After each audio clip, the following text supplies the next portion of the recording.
Hey guys, welcome to The Identity Shift.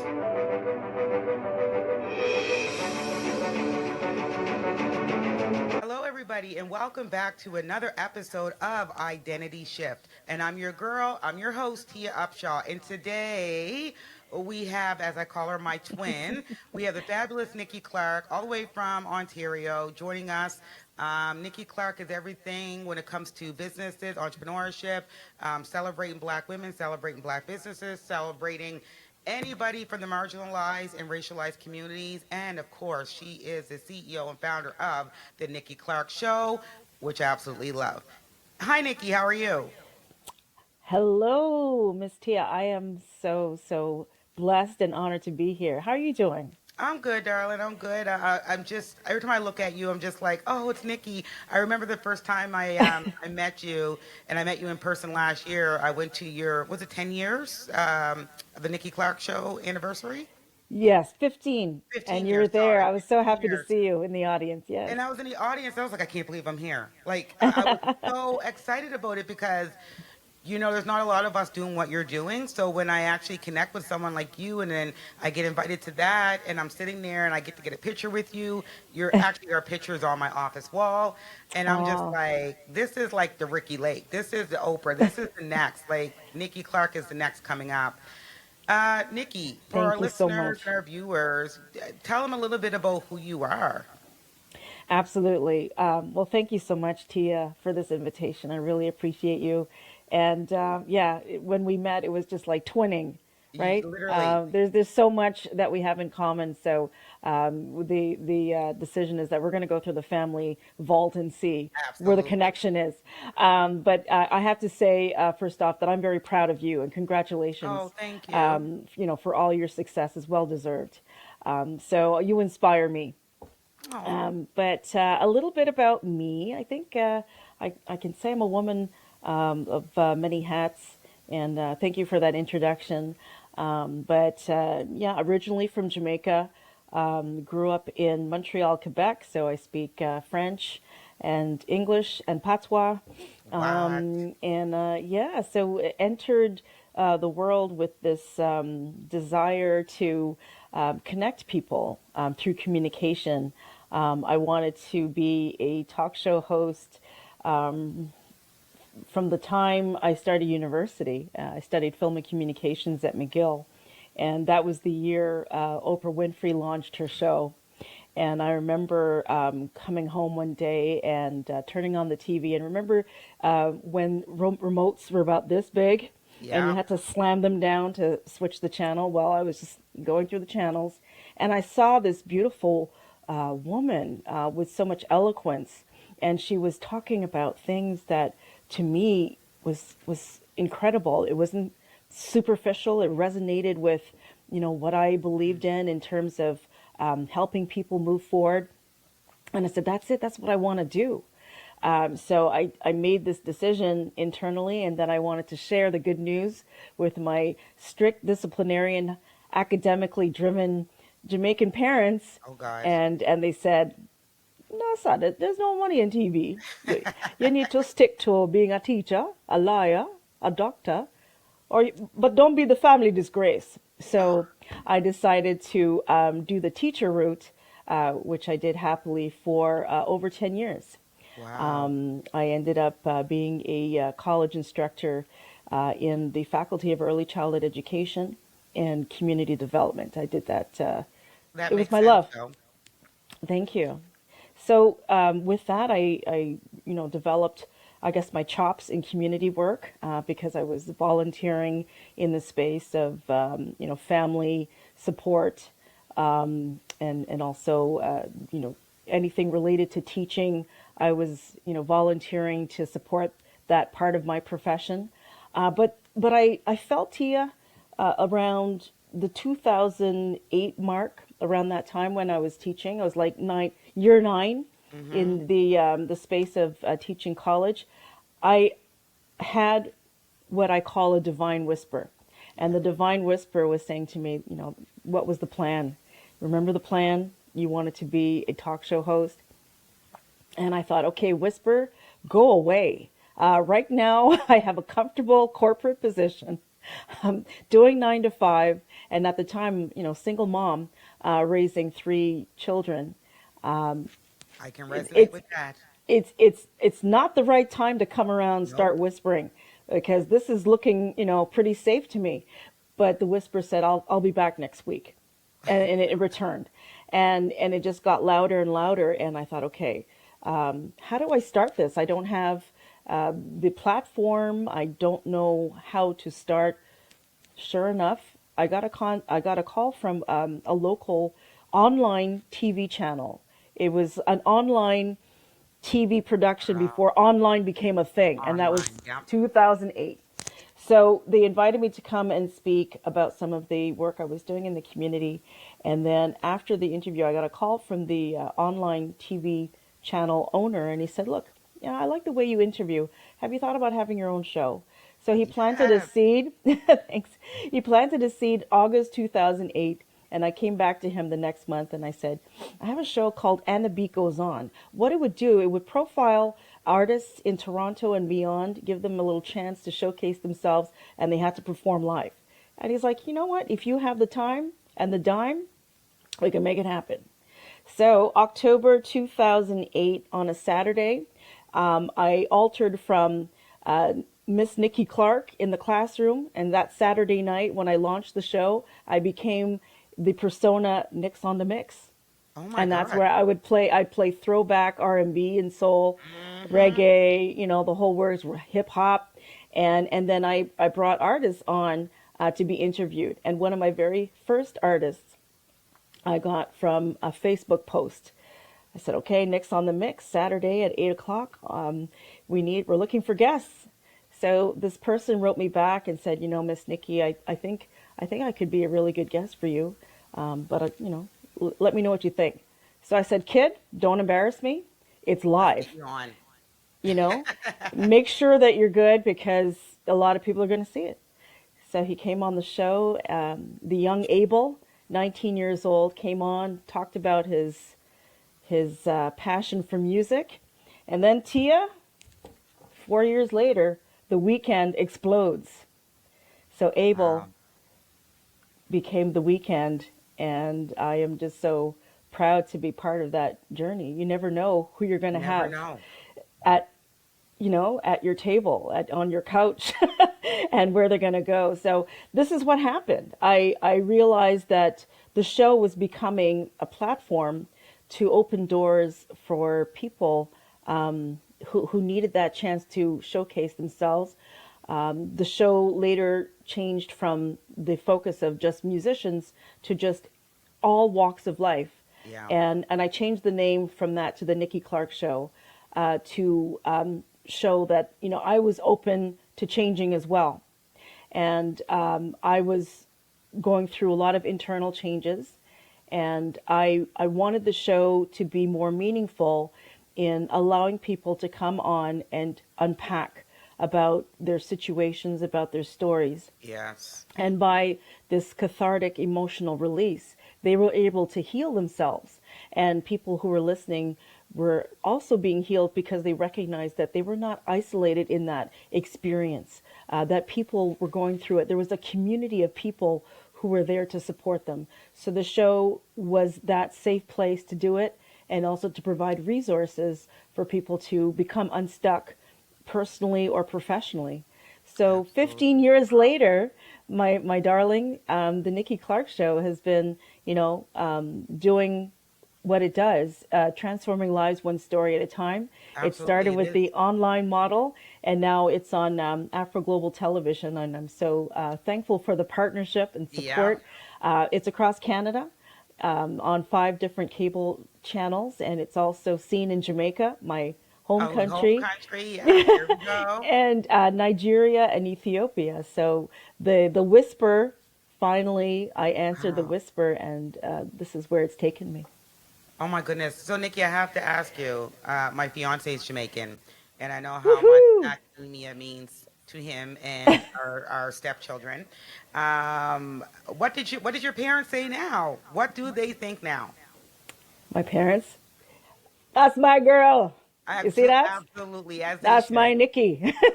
They're Yeah. so proud. They're so proud. They're my biggest fans. They're, my parents are in their 80s, but they have social media. I don't know how it Okay. happened. So they're always like liking my posts and resharing. I love it. I love So it. so I have this really fantastic fan base. And yeah, I can see that, what they gave me the value to be very tenacious. They gave me the I was value gonna of say, hard work. where'd you get that from? So whatever they put in me has paid off for them and the community. So I'm just happy for that. Well, Yeah. shout out to mom and dad, all the way to and you're in your 80s and you're still on social media. That's a whole vibe. That's a whole That's vibe. a vibe. That's a vibe. Absolutely. Thank you. Nikki, can you share a certain success story that you have from your community work that literally stands out over there? Even though you say 15 years, but you've been a teacher, you've been in community for 25 years or plus. Anything that Hmm. stands out to you, the work you've done? Yes, that's a great question. I think one of the pivotal parts of my community work, and I think it was a real learning experience for me. It stretched me a lot when I ran for provincial politics, and that was in Hmm. 2018. So I was given an opportunity, and I didn't have any political aspiration, to be honest with you, Tia. I was just like, let's love everybody. I go with the Oh, love yeah. and not Yay. really choosing sides, just like, yeah, everybody get along. But this time I made a decision to run with a platform, and I subscribe to what the platforms were for how affordable housing and supports for education, and all those things spoke to me because I felt that it was what I could do to really uplift people and elevate Absolutely. their lifestyles. So I ran, and no one could prepare me for what was ahead. Mm, There was the good, the bad, and the ugly, absolutely. and a woman of color, a black woman running in politics, is something that you really have to have more than a thick skin. You have to Yes. understand the assignment that you have, because when I did it, and there are long days, people who run for politics, they understand the rigor that's involved, physically, emotionally, and also financially, to do a successful campaign. Mm-mm-mm. But the emotional part of receiving kind of, I would say, misogyny when I would, appear in certain groups or one on one, or the racism that came along was something that I really had to say, okay, what did I sign up for? But at the end of the day, and after everything was said and done, it really helped me understand myself, and it helped me to understand the dynamics of the community that supported me. Yeah. And I said, okay, it's not now, but I might come back in again, but better prepared. You would So do I'm this again? I would do this again. I would do this again, but I had to take that first experience. The first cut is the deepest. Yes. I would take that first experience, and then I would make the next attempt even better. I know what to do now. Wow. I Yeah. I was asked to run this year actually for a counselor here in Halifax, and I said to my fiance, and he was like, "Do you want to?" I was like, "No." He was like, "No, it's not for us." Um, I've never had any political aspirations either, but when people see you and they see the impact you're creating, they automatically think that's what you want to do. But one thing I do say to people I know are running, and I would say to myself if I was running, it's not about the individual personally, it's about the campaign and the party. If they're Yes. attacking you, it's nothing to do with you really. It's the campaign and the party you're running for that you're Mhm. trying to demolish. Mhm. Mhm. Me, I don't have thick skin like that, Nikki, and that's I said, listen, they would come for everybody around me. They would come for my family. They would come for my children. I said, no, it's not for me. And then again, who I am. I don't like being told what to do. I Yeah. can't be put into a box. And if I ran for Halifax councillor, I would be. put into a box. I wouldn't be able to do what I do now, right? So I was like, no. So kudos to you for doing it. If you run again, let me know. I'd like to be the first to know, so I can watch you on that running trail. I think, in 2024, if you did it again, Nikki, I think you would look at it differently. I think you would do pretty good. Thank you. Thank you for that support. Oh, Yeah, I think so. I'll definitely share when that happens again. But yeah, I think you would be an excellent counselor because I know that you have a heart for community. I do. And I understand everything that you're saying. But yeah, there are different ways that you can lead. And I think you're doing a fabulous job Thank you. what This you're is doing my now. way of leading. Yeah, absolutely. Some people are like, "Oh my God, well, it would be great for your if you were in politics." I don't need that title. I'm okay with, Mm, T. Upshaw. I'm yeah, okay with, community leader, community advocate, community activist. yeah. I'm okay with mentor. I'm okay with, anything along those lines. I don't need to have that political title. So I mean, for me, I'm okay with it, Nikki. But if you're ready to do it, I would support you, and I would, I would love to see it because in Canada, it's different from the U.S., as we all Hmm. know. To see a black woman, and I wouldn't even just say a woman of color, I would say a black woman, Jamaican root black woman run, and win, that would be big, real big. Yeah, we're seeing that in the States. I Uh, know. So mhm. we need to bring that energy here. Is Just it bring saying, the no energy here? pressure. If your kids are listening, no pressure on your mom. Like, I'm not going to say that. Nikki, Yes. what are some of the biggest challenges that you have faced? I mean, you've been in this game, 25 years as a teacher, community activist, entrepreneur, Nikki Clarke Show, all these things, and you're on several different boards.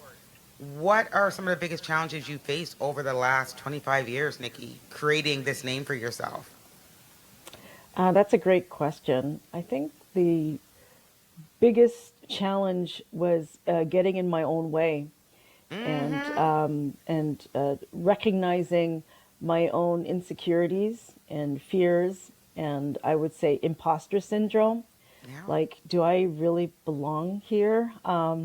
There's no one here that looks like me. Yeah. And yeah, how long is this going to last? So these were the questions that went through my mind as I was entering these new spaces. Like I mentioned, the political realm and some other spaces that were kind of different from the norm and did not have black women in. So once I overcame that and realized that I deserved to be there, that I worked hard for the position, and that this is something that can open the door for other members that look like me to enter, Absolutely. then it got easier to enter these spaces and say, yeah, I have an assignment on my life to do something greater, and I whatever love that. challenges that come, I welcome them now, and I say okay, because I know that I'm more than a conqueror. Oh my goodness. You know what? You keep saying it, and I think I'm going to steal it from you. I have an assignment. You've mentioned that term quite often over the last 20 minutes, and I'm thinking I'm going to steal it from you because it absolutely is true.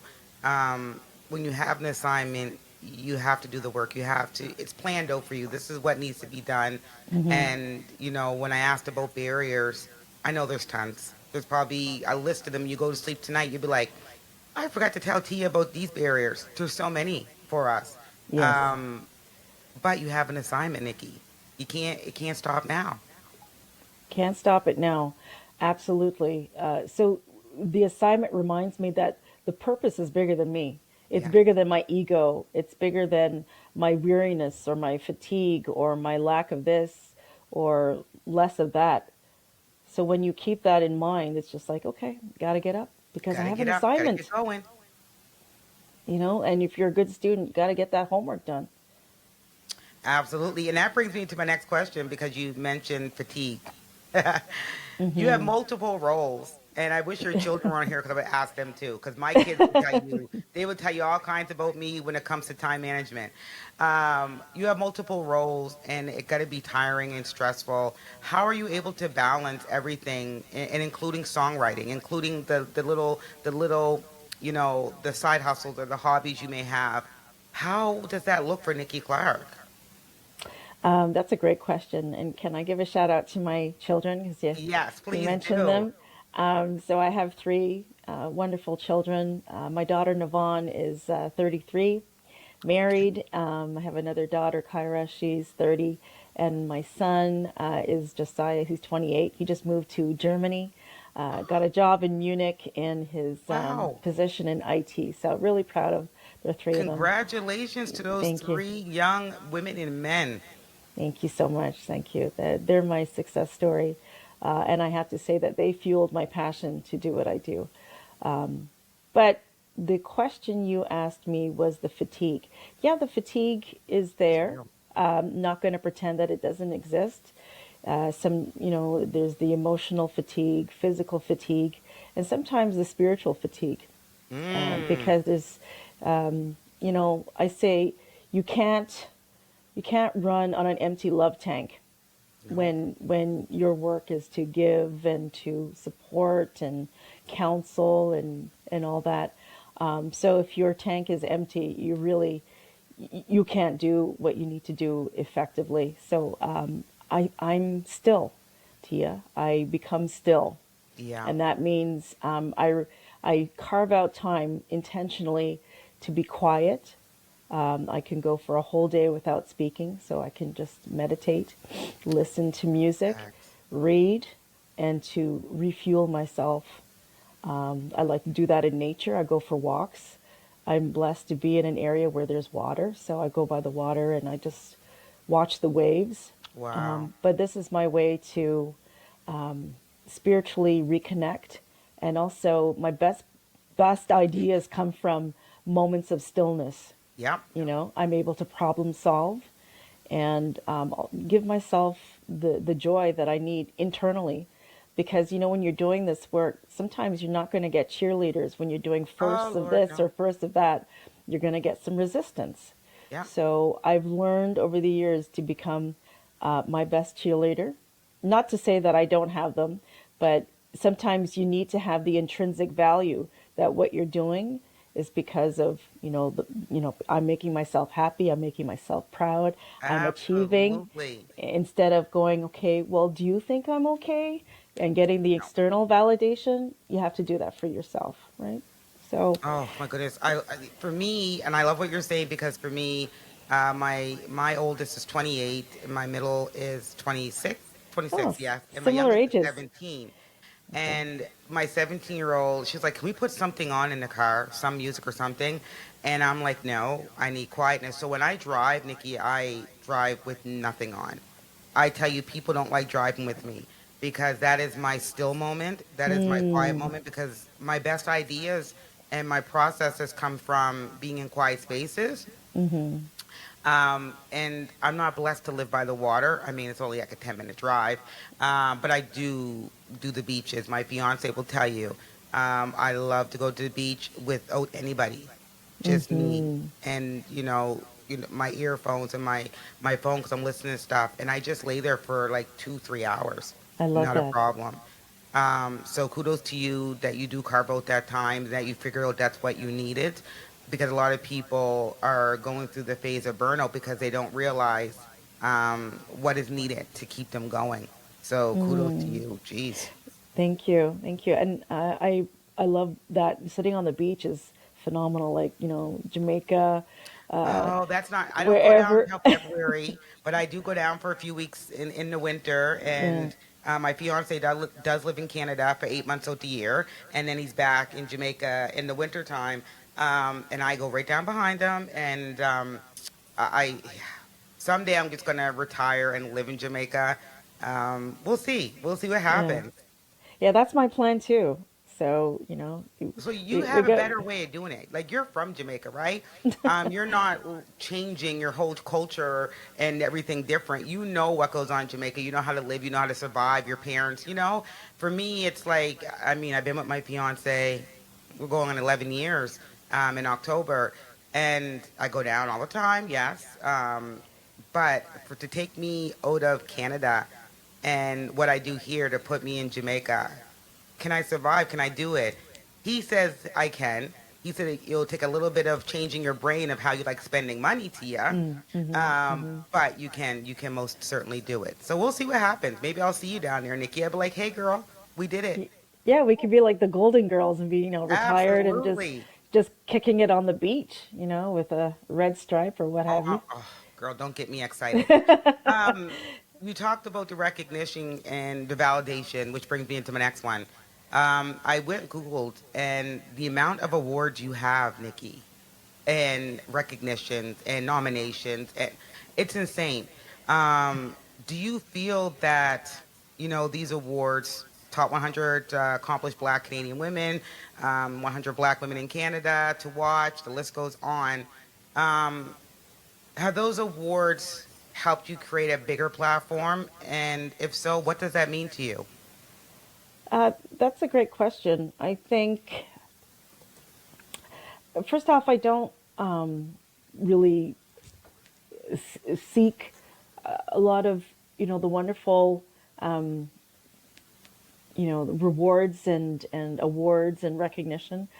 I just do because I enjoy what I'm doing. I'm Hmm. passionate about what I'm doing. So when that acknowledgement comes, it's super humbling for me, and I'm very proud of receiving it, and I really really truly appreciate the effort that's made to acknowledge me.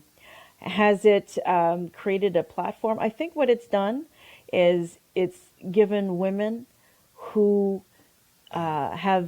have experienced barriers, who have not been acknowledged, who have not been given a voice, a little bit of glimmer of hope that they Absolutely. can see a similarity in me Yeah. and say, yeah, I can try it, I can win it, I can do it just like her. So if that is the inspiration I can bring through these wonderful platforms, that means a lot to me. Yeah, It's true. And I've been following you for a few years, so I know exactly what you mean. I'm like, if Nikki can get it, I can get it too. If I exactly. didn't see someone like you, I would be like, that's unattainable. Like, they're not going to give me that award, right? And it does humble you because there's been times I received awards, Nikki, and I've had to ask them, why did I get this? Or who Yes. nominated me? And Yeah. most people wouldn't ask that question. They'd be like, oh, thank you very much. You know, I get confused because I'm like, I'm doing the work, yes, I know. And sometimes when we're locked in to what we're doing because we have a passion to do it, that you don't see the impact you're really creating. But Exactly. it's super humbling, and it does allow women behind us to say, man, if Tia Upshaw can get that award, like I can get it too. Yes. So that's where I'm at with it. So I align just with you where you align with that thought process. Amazing. And can I ask you a question, Yes. Tia? Um, Sometimes that also brings the downside. When you're putting yourself out there, you also become very vulnerable Oh Lord. to backlash, right? Oh, How do you handle the criticism or the envy? oh my goodness, that is such a big, great thank you question for asking. I love it. I handle it through realizing that, not everybody's going to love me. Not everybody's going to accept what I'm doing. Some people feel that I outgrew them, and how dare I, surpass the expectations they had for me. Who do I think I am? All these things. And I just handle it through, it feels good for me to do this. I'm not doing it to get, validation to say I'm allowed to do it from anybody. I'm going to do it regardless. And I will say, my kids are okay. My kids are like, Mama, it's wonderful what you're doing. I have two daughters. One's 17, like I said, one's 26, and they both have businesses, Nikki. Um, Amazing. if I wasn't doing this work, would they have these businesses? Mm, My oldest daughter, I passed down my first company, which was a cleaning company, down to her last summer, and she and her partner are doing amazing financially, amazing. And again, if I wasn't doing what I was doing, would they be able to have what they have? hmm. And then my fiance, he is my biggest cheerleader besides me. Let Yes. me tell you, I've never met a man that would push me into spaces where I didn't think I was able to be in, or didn't think I was good enough to be in. There was something that happened not too long ago, and he said, "When did we start, or when did you start, seeking people's approval? Mm-hmm. What's going on?" And I'm like, "You know what?" He said, "Tia, it's not about what you bring to the table. You bring the table. You are the Exactly. only black woman in Atlantic, Canada that's doing the work you're doing. You Mm-hmm. cover all four Atlantic provinces. There's no other organization working with black women. No Mm. one's advocating for them. You have to realize what you have." And those are the moments where I'm like, you know what? Okay, I got this. I got this. But again, I'm human, so it Mm-hmm. does hurt sometimes. Yes. And I have to ask myself, like, why are you guys coming for me? Like, Mm. I thought everybody wants to see everybody win. That's not Mm-hmm. truly the case, right? No. No. Um, there's a saying that says, people want to see you do good, but not better than them. And that's what I deal with. So I just kind of block out the noise, Nikki, and I Mm-hmm. surround myself with, individuals like you. Like I'll follow you and I'll look at what you're doing. And I'm just like, Same. okay, I need to step my game up because I need to be Nikki Clarke. I need to have a Tia Upshaw show. So Mm. block out that noise and focus on what Nikki's doing so you can attain what she has, right? Yes. So my mindset has changed over the last couple of years where I try to block out the noise, Nikki. Amazing. Amazing. I love that. And I appreciate, the organization that you have is stellar. And Oh, thank you.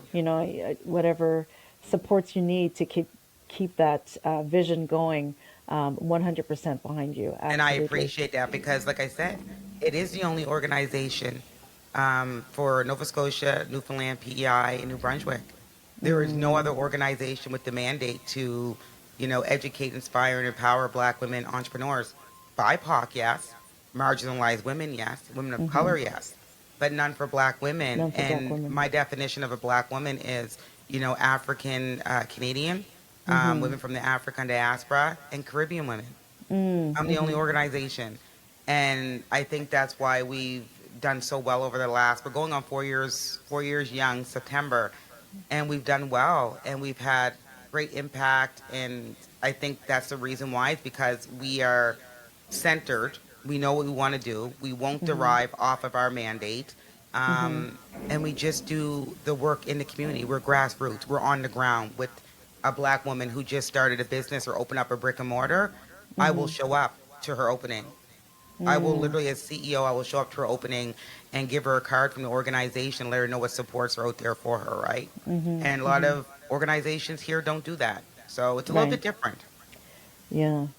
That's truly a gift. Genuine encounters Yes. really, it really makes a huge impact in people's lives. When you show up for them, presence, Presence versus presence. You know, Oh, I get that. Presents. Yes. So that's the biggest gift. And it's true. It's true. It's very true. I think for me, dealing with that is the first time I kind of experienced that. I think was when I was starting to move into the area of very open work with the Black community as the president of the Ontario Black History Society. Yeah. I was getting roses and bricks, uh, Yep. sent to me at the same time, and I'm like, okay, how do I cope with this? And very similar to you, it was just like I had to step back and assess the situation, and then I had to also change internally on how I was going to respond. Am I going to react or respond? So I chose to respond, and that means to really evaluate what was going on and to do the right, kind of reply to email, reply to what was, said to me, or deal with the situation. So that gave me a lot of practice for the work later on in the community as I was, branching out in politics and dealing with, the work with the show and other Yeah. parts of my volunteer work. Yeah, and it's just like I'm a really positive person. Like I'm a cheerleader. Naturally, I love to see people succeed. So it's very inconceivable for me to I know. understand where people come from, but I can be very compassionate and recognize that, people have different love needs. And if someone is behaving True. that way, it shows that they're dealing with their own internal Tough. crisis, and Yep. it Yeah. has nothing to do with me. So once I recognized that it's a them thing and not a me thing, then I was able to kind of detach from that situation, Absolutely. and I can just bring my love, and I can move on to the next person who wants to be loved, and not feel any kind of internal struggle because I didn't own that situation. So this is kind of what prompted me to write my ebook, which I'm going to Yeah. be launching in September. I can care, but I can't carry. I can't carry. I seen that on LinkedIn the other day. I was like, huh? When did Yeah. what time did she have to do this? Yeah, it's something that I've been experiencing, but I really wanted to take the time to kind of articulate what that means. And it Yeah. means it's you can have that connection, but you don't have to carry the situation with you. Oh, So I need to read that. it's about boundaries. It's about loving yourself, and it means even people who you care about, but you have to love from a distance Absolutely. because you can't carry them with you to the next level, and you can't carry whatever has happened to them and internalize it with them. That's their responsibility to do the work. So, yeah. Yeah, I when I seen that pop up, and I was like, what?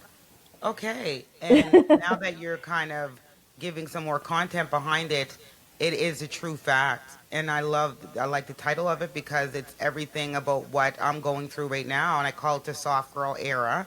I talk about it often on social media because people are like, you're much different now. And I said, I'm Mhm. going through my soft girl era where I'm creating boundaries. Mm. I can Beautiful. care for someone, but I'm not going to carry any of their burdens. Showing up for people is different than taking on their stress and struggles. Mhm. That's what I was doing for the last probably 3 years, almost four, and it's very tiring. Very draining. Um, Family and friends, you lose family, you lose friends through entrepreneurship, through recreating yourself. It doesn't mean I don't love them. Doesn't mean I hate them. It just means that I'm gonna love and care for them from a distance, because what they're bringing to my life is just not good. It's mentally not good.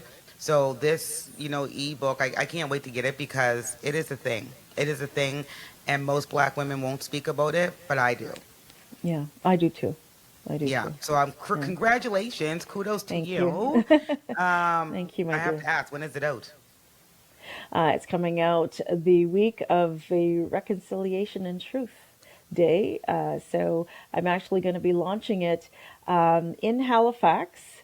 I'm part of the committee for it's a national healing conference that's going to be happening Hmm. in Halifax from September 27th to the 29th. And it's 3 days of bridging the Black and Indigenous community, and to acknowledge intergenerational trauma, and to start discussions about healing. So I've been invited to be one of the healing elders. I'm going to be conducting a Absolutely. healing circle, and that's when I'm going to introduce the book. So I hope that you'll be there, Tia. I'd Oh love my to God, I give you a can't copy. wait. I can't Thank you. wait. Do you know if there's a social media page about this, or is it on Eventbrite? Do you know? It The is event, on Eventbrite, yes. The venue is at the Atlantic Hotel in Halifax. Atlantica, Atlantic, up on sorry. Roby and Quimple. Okay, there you Yeah. go. So that's So the what I will venue. do, I will make sure I find the Eventbrite link and I'll put it in this podcast so that people be like who's interested, because it's a good conference. The whole mandate makes sense because we have so many similar struggles to the Indigenous community, and we're not banding together, we're not partnering, we're not collaborating. And if we come together, power is in numbers. Power is Absolutely. in numbers. Absolutely. Absolutely. And there's so many parallels, just like you said, Oh, with Black women and Indigenous women, more than, yeah, there are, you and then know, even like a lot of the indigenous, I would say the African Nova Scotian women here, a lot of them are indigenous. They have indigenous bloodline. They are, a combination of African Nova Scotian and indigenous, depending if it's Métis or what it is. And I have a colleague, a friend, family, I'll call her. Her name's Tanya Paris. And she's both Indigenous and African Nova Scotian. And her business and her art is all around that. Mm, And she preaches about this often, that we need to band together. So this conference is going to be wild. I'm really excited for that. I'm glad that you're on here today so that we thank you. know and I can spread the word, because power is in numbers, Nikki. Absolutely.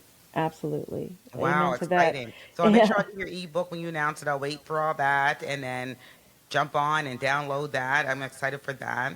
Um, I'm wondering, I hate to ask this question, but most people ask it. I'm going to ask it anyways because it sounds kind of, everybody asks this question. But, Yeah. Nikki, Yes. what advice would you give to a younger version of yourself who was, coming out of school, coming out of academia, and your parents were still pushing you to, be a teacher, be a doctor, be a lawyer, whatever it is? If you could go back, what advice would you give to yourself? And then what would advice would you give to another black woman? Oh, that's an amazing question. I think the thing that I would say to myself is be bold. Mm, Be I like bold. Do not be afraid of not fitting in to people's expectations, that. Okay. and paying attention to the signs and symbols that are showing you your journey, showing you the direction to your journey. I think these are the three things that, not to say would have changed the trajectory of my life. I understand everything that happened to me led me to this, Yeah. every part of it, the good, the bad, and the ugly, and I'm grateful for it. I learned a lot. But I would say that boldness is one thing, because boldness means that you're determined to move in a path, unwavering by anyone's opinions, Absolutely. because you have such a strong sense of who you are and what you're doing, and also not trying to fit into anyone's idea of who you should be, Absolutely. and paying attention to your intuition, to whatever voice, divine whisper, that will lead you there. Because we hear it all the time. We get all kinds of signs and things happen in We our do. midst, and we just ignore it, or Ignore we it. get Yeah. too busy or too distracted to recognize what's right in front of you. Right? It becomes hidden in plain sight. So these are the three things that I would say to my little Nikki, and to any black woman. Okay, To perfect. Well, I love that. I wish you were around when I started. Biggest part I like is to be bold, because I talk about being authentic all the time to who you are. Your brand is who you are. Like, you can't change who you are to fit into anybody's molds, right? Even in the business world. Um, but no one ever told me it's okay to be bold. It it was is okay. always dimmer down your light. Don't be too Mm, extra. be Don't a be too nice girl. loud. Don't go against the grain. People won't like you. Um, I wish you were around then, Nikki. It would have made my entrepreneurship journey a little bit easier. Thank you. Well, I listen to the same thing. I listen, oh, nice girls don't do that. Nice girls Nope. don't say that. You're not being nice. Yeah. Absolutely. Yeah. But it's Well, we are okay. It's coming okay to towards be the end of the bold. show, Nikki, and I'm wondering if you have anything that you want to put out there that people need to know about you, need to know about what's going on in the community. Any last messages you want to put out there? This is your Yeah, opportunity. absolutely. Well, I thank you again for giving me this chance to share with you. It's so fun talking to you. It's so Oh, easy. thanks. You're a really great interviewer. But yeah, the I Can Care But Can't I Carry can't wait. ebook will be coming out soon. I'll print off a couple of limited edition books, and then the Okay. ebook will be available. Also, I have a children's book that I published on June 19th this year. It's called The Paperclip Princess. It's something that I've always wanted to do, to publish a children's book. So it's now available on my website, nikki clarke network.com. And it's a story inspired by an 11-year-old black girl in Vancouver who has a jewelry business. And I also used to design jewelry, and as a creative person. And I thought, okay, let me put this book together about an 11-year-old girl who has these colorful paper clips, and she recognizes her ability to make jewelry out of them.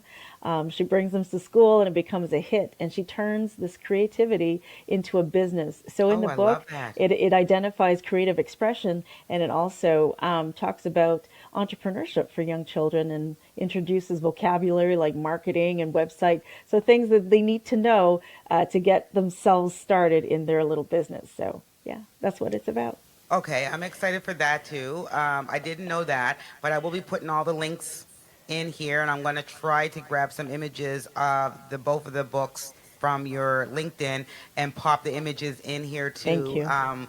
when we're done and I air this. I'm really excited. Oh my goodness, I love that because entrepreneurship should really start at a young age. Um, Absolutely. and I wouldn't even say it should start; it already has started. But some of Mm. these youth don't know what they have. They don't understand that an idea can be a stream of income, and we're so big on forcing children into the academia world, which is not bad. We're so big on if you're a black male youth going basketball, going football. Some of these youth have great innovative ideas, and we're not watering them enough. Mm-hmm. Mm-hmm. So I that book agree. is going to do well, Nikki. Thank you. I'm going to bring a signed copy Okay, for okay, okay. you in All the gifts today. Halifax. Okay. Yeah, yeah, that's yours. And thank you so much. I really appreciate this time to share. I get a little, I have to say, sometimes I get little butterflies and nervous when I'm being interviewed because, I'm just so used to being on the other side of the couch. But you made today just a delight, and it's just been fun sharing with you. Oh, well, thank you, Nikki. Thank you. I appreciate it. I can't wait to see when you get here in a few, 4 weeks, really. Yes. Um, and for the listeners and their viewers, I will put all Nikki's links in the bio part of the podcast. You'll see it pop up on the screen so you guys can connect with Nikki Clarke, the Nikki Clarke Network. Nikki Clarke, I want to say thank you very much. Really appreciate it. Much love, like admiration. I've been watching you for a while, and everything that you're doing, I'm coming behind you because I want to be in the presence of individuals like you continuously. So thank you, Nikki. Well, I thank you too, Dia. I echo the same sentiment. I am so proud of you. Keep doing what you're doing. You've Thank got you. a sister here from another mister that Absolutely. will always be your cheerleader. So thank you, and I'll see you soon in Halifax. Perfect.